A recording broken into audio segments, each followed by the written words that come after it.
Устаздын осуяты менен илим алууну күчөтүп, сооданы кеңейте баштадык. Ишибиз жүрүшүп, кой үстүнө торгой жумурткалай турган деңгээлге чейин жеттик. Дүйнөнүн төрт бурчунан бизди таанышар эле. Биз иштетип чыккан маталарды ыраазы болуп алышат эле. Биз алчу нерселерди сатуучулар арзан баада сатышар эле. Устаздын өлүмүнө 10 жыл болуптур. Жашыбыз да 50ден ашыптыр. Дагы эле соодагерликте аброойбузду сактап, адамдарды иш менен камсыздап жана илим алуучуларга жардам берип келе жатабыз. Аллах аракеттерибизге берекесин берип жатат. Кечээги күнүбүз бүгүнкүгө окшобойт. Ар бир күнүбүз илим алуу, соода кылуу, иш менен камсыздоо жана элдерге жардам берүү менен өтүүдө. Устаздын бизге айтып кеткен насааттарына колубуздан келишинче амал кылып баратабыз. Мына бүгүн күнүбүздү бир жаңылык менен тосуп алдык. Абдуллах дайыма жакшы күмөн менен келечекке ишенгендиги үчүн жаңы максаттардын үстүндө иштейт эле. Бул жолу да ажайып пикир айтып калды. Абдусалам, биз соодагерлерди бир жерге топтоп, ар 6 айда жыйналыш өткөрүп турушубуз керек. Бул отурушту өзүм жетектейм жана келип чыккан баардык чыгымдар менин мойнумда болот. Максат бирөө. Базарга түшкөн адам бааны көрүп иренжибесин. Жакшы сунуш. Эми муну соодагерлерге билдириш керек дедим. Ушул күндөн тартып бул кабарды жеткире баштадык. Мен 100ден ашык кагазга 6 айдан кийин боло турган жыйналышка Абдуллахтын үйүнүн дарегин көрсөткөн чакыруу катын даярдадым. Кийин соода кербендери аркылуу белгилүү соодагерлерге жибере баштадым. 3 ай дегенде дээрлик баардык соодагерлерден каттын жообу келди.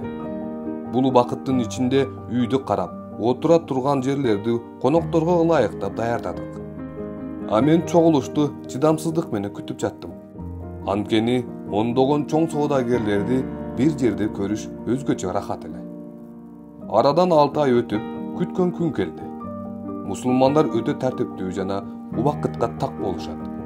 Айтылган жерге өз убагында жетип келет. Жада калса эртерээк келип күтүп да турат. Мусулман адам берген убадасын бузуучу эмес. Бизден кийинки урпактарыбыз убакыттарын ысырап кылбай, убакыттын кадырына жетүүдө башкаларга дайыма өрнөк болсун. Антпесе убакыттын кадырлай албаса, башка дин өкүлдөрүнө жол бошотуп коюшат. Айтор соодагерлер 1-2ден кирип келе башташты. Дарбазанын алдына 4 жигитти колго суу куюш үчүн дайындаганбыз. Ийиндеринде илинген сүлгү, келгендерге салам беришип, аларга кызмат кылышууда. Колдорун жуугандан кийин конок бөлмөгө 2 жигит жол көрсөтүп турат. Эшиктин кире беришинде 2 жигит алардын бут кийимдерин тизип турушат. Киргенде 4 жигит оң жака, сол жака кийимдерин илишет. Ичкеридеги 4 жигит келген коноктордун алдына тамактардан коюп, бошогон идиштерин алып турушат. Бешин намазына чейин коноктодук. Тамактарды ысырап боло тургандай кылып көп даярдабадык эле. Алгач мөмө жемиш, шербет, кургатылган мөмө жана кайнатылган шорпо бердик. Кымыз жана каалоочуларга чай бердик. Бешин намаздын жаамат болуп окугандан кийин жыйналыш башталды. Абдуллах тике туруп сүйлөп баштады. Ассаламу алейкум достор. Сиздер менен бир жерде калктын оорун колдоп, жеңилин жерден алуу максатында чогулуп олтурабыз. Сунушубузду четке какпай келип бергениңиздер үчүн 1000 мертебе ыраазымын.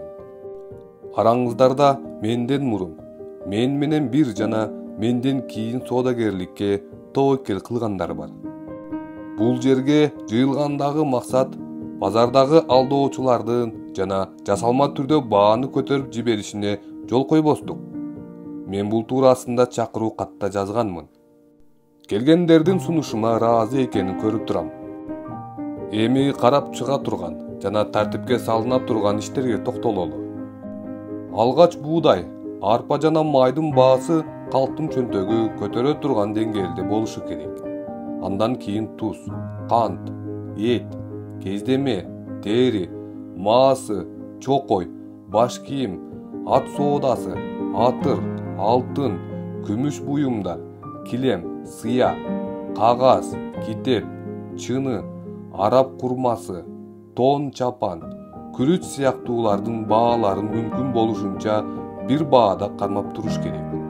Бул жердеги адамдардын баары топуктуу жана акчага муктаждыгы жок адамдар. Мен бааны бир калпта кармап туруу жөнүндө айтып жатам. Ашып кетпешинин алдын алып айтып жатам.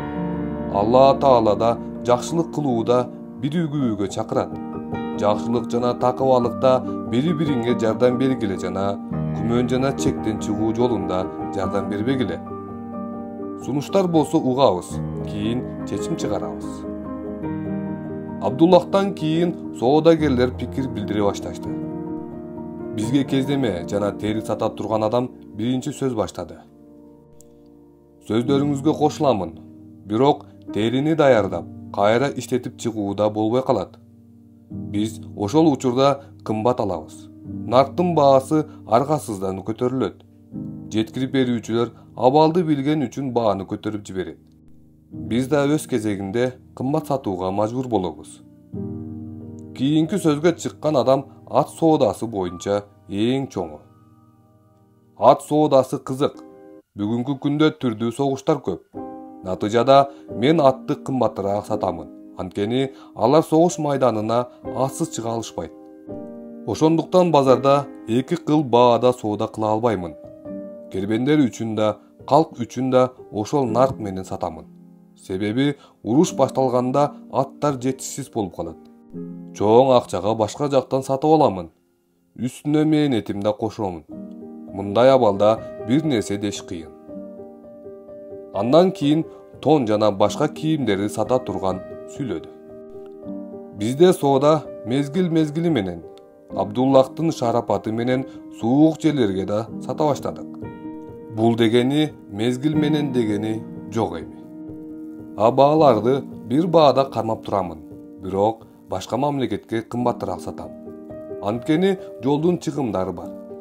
Чынын айтсам, чет жерге сата баштагандан кийин байыдым. Дагы бир нерсени моюнга алышым керек. Бизде эң кымбат дээрлген тондор башка мамлекеттерде эң арзан болуп эсептелинет. Ошондуктан кенен соода кылып жатабыз. Сунушту ойлонуп көрүшүбүз керек. Ушундай мааниде онго жакын соодагерлер сүйлөдү. Өзгөчө атыр сата турган чоң сатуучунун сөзү көпчүлүктүн көңүлүнө топ келди. Мен мурун атырды өз ордунда жасап сатчумун. Табигый түрдө арзан баага сатат элем. Базарларды, башка жерлерди сураштырып отурган эмесмин. Кеткен мээнет, сарпталган акча, кеткен чыгымдарды эсептеп чыгардым. Бир күнү кичинекей базардан өзүмдүн атырымды көрүп калдым. Баасын сурасам, менден алып саткан сатуучулардын баасынан 2 эсе кымбат экен. Ошондон кийин чоң базардан өзүмдүн дүкөнүмдү ачтым. Ошол жерден адамдар түз ала турган болду. Адамдар кубанычта. Бир күнү Абдуллах менен тааныштым.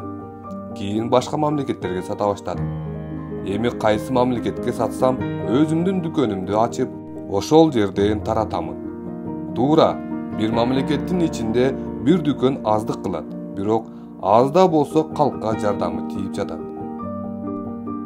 Анын кебин уккан адамдар рахмат айтып жиберишти. Асыр намазына чейин талаш тартыш болду. 6 соодагер нааразы болуп чыгып кетти. Калгандары бир токтомго келди. Акыры Абдуллах жыйынтыктады. Достор, акыры бир чечимге келдик. Ат соодасында 2 баа болот. Уруш үчүн кымбат, калк үчүн арзан. Майдын баасы өзүбүздүн ички базар үчүн арзан, сырткы базар үчүн кымбат. Кездеме, тон, баш кийим, маасы, чокойлор муктаждыкка карап ар 6 ай сайын чогулганда талкуу кылабыз. Уун, кант, туз сыяктуу азыктарга баа өзгөрбөйт. Кургакчылык келсе кымбаттайт, бирок калкты кыйнай турган даражада эмес. Биз эми чоң соодагербиз. Уяттуулук чек арасын билишибиз керек. Базардагы чайкоочулардын бааны кескин түрдө көтөрүп жиберишине жол бербейбиз. Алып сатарлардын да кымбат сатып жатканын билип калсак, кайра аларга сатпайбыз. Калк кыйналган учурда керек болсо өз баасында сатышыбыз керек. Мына май сата турган досубуз Жафар өткөн жылы зайтун, зыгыр жана күн карама жакшы болгондо өз баасынан арзан саткан. Кыйналгандар үчүн ар айда бир жолу бекерге таратты. Анын кампасында 3 жылдык азыгы бар. Бизде ал сыяктуу берешен болушубуз керек. Абдусалам бышык кездемеден иштелип чыккан матага атыңыздарды жазып койгон.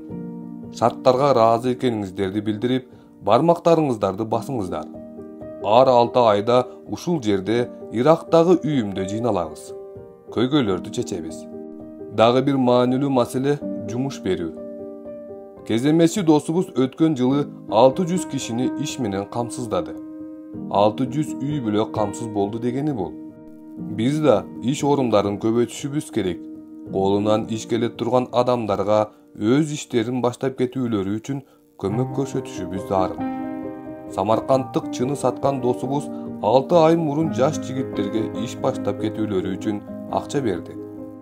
Ушул себептүү 300 устакана ачылды. Алар өтүк жасай турган, маасы тиге турган, тигүүчүлүк жана наабайчылык боюнча.